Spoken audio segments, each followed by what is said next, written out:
Boniface Makoha, ma en jagoro macheno mag ohala e kaunti ma Busia, ojiwo rowere matiyo gi mbui mondo orwak wach mar chuogo thuolo mag tije kokalo e mbui kar keto geno margi e tije mag andika.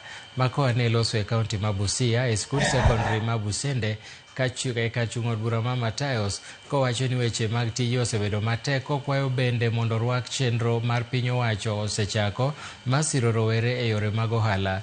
Komishona ma Busia, Mwachunga Chounga, bende nosiro ni chenro ni biro bedo gi kony ne rowere to mokalo moloyo to mago motieko skunde mondo oyud kaka yudo yore mag nweng'o.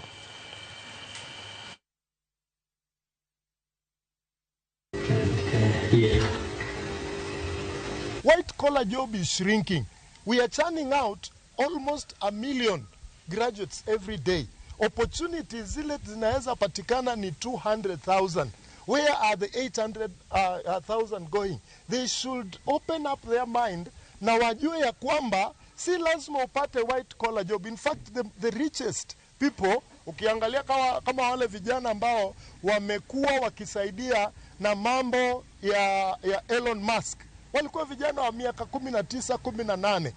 Hii ni project ambayo inakusudia kuwawezesha vijana kuweza kujiajiri na kuweza kumudu maisha.